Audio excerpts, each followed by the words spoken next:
Number 1. I often call my mother in the morning. म प्राय आमालाई बिहान फोन गर्छु.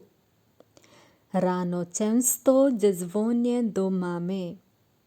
Rano morning बिहान, często प्राय, dzwonię भनेको म कल गर्छु भनेको है. dzwonię को यो को तल यो जुन यस्तो घुम्रेको जस्तो छ नि, जब तपाईले त्यो देख्नुहुन्छ हैन, मैले भनेको भनेर जनाउँछ है. मैले कल गरेको भनेर जनाउँछ. कसलाई त? दो मामे, आमालाई. टु मदर है, टु माई मदर भनौँ. Rano często dzwonię do mamy. Number 2. You often forget to close the door. तिमी प्राय ढोका बन्द गर्न बिर्सन्छौ. Ty często zapominasz zamknąć drzwi. Ty, तिमी, często, often, प्राय, zapominasz, forget, बिर्सनु है. यो चाहिँ तिमीलाई जनाउँछ. zapominasz, zamknąć भनेको बन्द गर्नु, क्लोज है. drzwi, door, ढोका. Ty często zapominasz zamknąć drzwi. र अर्को एउटा कुरा पनि म भनिदिन्छु है.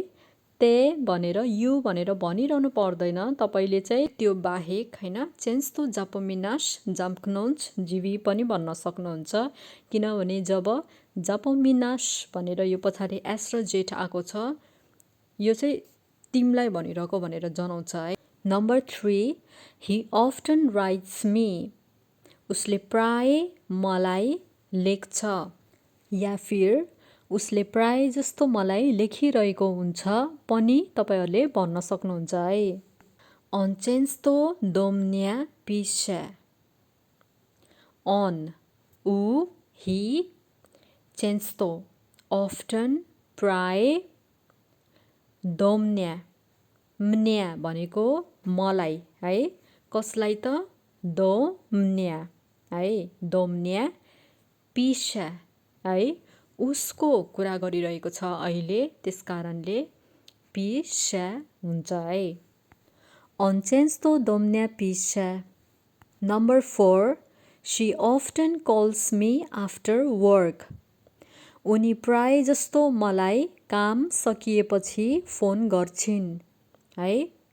Ona często dzwoni do mnie po pracy. Ona, she, उनी, często, प्राय, often, dzwoni भनेको कल गर्नु है. उनले कल गर्नु है. यो चाहिँ फेरि उनको विषयमा. उनले गरिरहेको छिन् है. कसलाई त? do mnie, to me, मलाई है. कहिले त? po pracy है. काम पछि, po pracy. एकचोटी फेरि Ona często dzwoni do mnie po pracy. Number 5. It often causes noise. यसले प्राय हल्ला निम्त्याउँछ. To często powoduje hałas. यसले प्राय, it often भनेको to często है.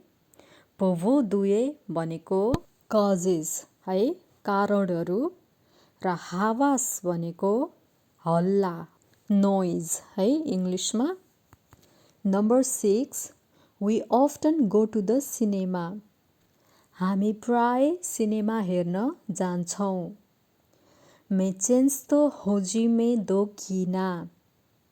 Me भनेको हामी, często, प्राय, often, chodzimy भनेको we go, हामी जान्छौँ है. chodzimy पछाडि आएको छ है. त्यसकारणले हामीलाई जनाउँछ. कहाँ त? do kina. kina भनेको सिनेमा है. एकचोटी फेरि म दोहोऱ्याउँछु. Me często chodzimy do kina. Number 7. They often visit new places. उनीहरू प्राय नयाँ ठाउँहरू भ्रमण गर्छन्. Oni często odwiedzają nowe miejsca. Oni भनेको उनीहरू, często often प्राय, odwiedzają भनेको भ्रमण गर्नु भिजिट है, र यहाँ odwiedzają औ आएको छ है, किन त किनभने यो चाहिँ उनीहरूलाई जनाउँछ है। एकचोटि फेरि Oni często odwiedzają nowe miejsca. Hello everyone, so यति नै हो यो भिडियोमा है। सो यो भिडियोमा तपाईँहरूले देख्न सक्नुहुन्छ कि मैले म, तिमी, हामी, ऊ, उनी, उनीहरू लगाएर चाहिँ होइन अफ्टन प्राय जस्तो लगाएर चाहिँ मैले प्रत्येक वाक्य बनाएर र त्यसलाई व्याख्या पनि गरेर तपाईँहरूको माझमा राखेको छु। So I really hope it helps. अनि तपाईँहरू सबैजनालाई थ्याङ्क यू सो मच भन्न चाहन्छु है। अनि केही प्रश्न छ भने सोध्न सक्नुहुन्छ। Stay blessed, happy and see you on my next video. Bye by.